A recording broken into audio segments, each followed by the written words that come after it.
life, liberty, and the pursuit of happiness. To me, these aren't just political ideals. They are the three pillars of a lived, conscious experience. They translate into how we manage our inner world while navigating the outer one. Life, the shift from existing to being. Life isn't just biological survival, it's the quality of your presence. Recognizing that life is a gift of attention.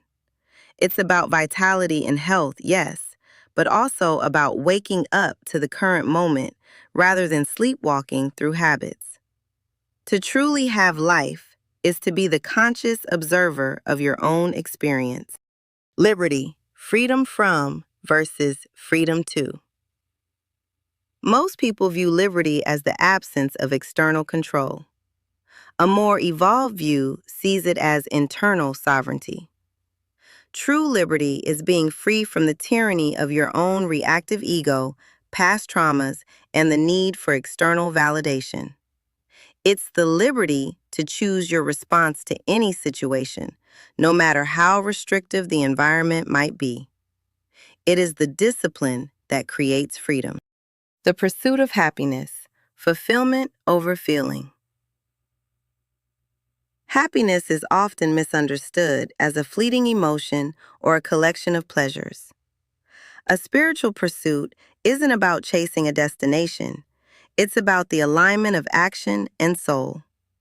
It's better defined as the flourish that comes from living virtuously and with purpose.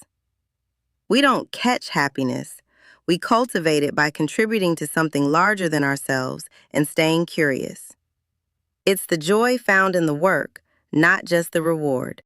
Just think about the internal architecture required to actually sustain these ideals. These aren't just rights. They are responsibilities we owe to our own consciousness.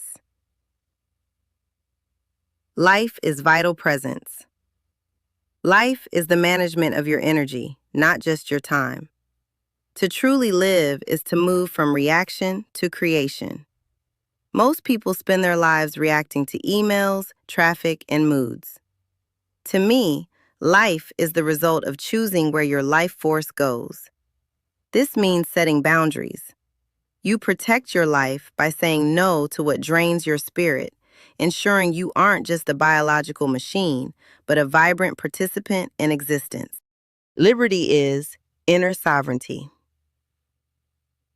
If you are at the mercy of your cravings, your anger, or your likes on social media, you aren't free. Liberty is the distance between a stimulus and your response. The wider that gap, the freer you are. It's the ability to sit in a room alone and be okay. This involves shadow work, looking at the parts of yourself you've suppressed. True liberty is being at peace with your whole self so that the world can't use your insecurities to manipulate you. The pursuit of happiness is meaningful contribution. Happiness is a byproduct, never a primary goal. If you chase it, it runs. Pursuit implies movement toward mastery. It is the joy of the flow state, where your skills meet a challenge that matters. It's the shift from what can I get to what can I offer. This is about dharma or vocation. It's finding the intersection of what you love, what you're good at, and what the world needs. When you find that, happiness becomes a steady, quiet hum in the background of your life rather than a loud, temporary high. At a mature stage, life is no longer about adding years or even experiences. It's about the depth of your field of awareness. It's the transition from being the protagonist of a movie to being the screen upon which the movie is projected. You realize that life is happening through you, not to you. This removes the victim narrative entirely. It manifests as radical presence. When you wash the dishes, you are 100% there. When you listen to a friend, you aren't waiting to speak. You stop saving your life for a future vacation or retirement and start inhabiting the only life that exists, the one happening right now. The highest form of liberty is not just being free from others, but being free from the narrow definitions of yourself. We often imprison ourselves in, I am the type of person who, or I can't because. True spiritual liberty is the ability to drop your identity, your ego's defenses, and your need to be right. It is the freedom to be nobody and therefore anything. This is emotional agility. It's the ability to feel a massive wave of anger or fear, acknowledge it, and let it pass without it defining your next hour. You are no longer a slave to your personality's factory settings.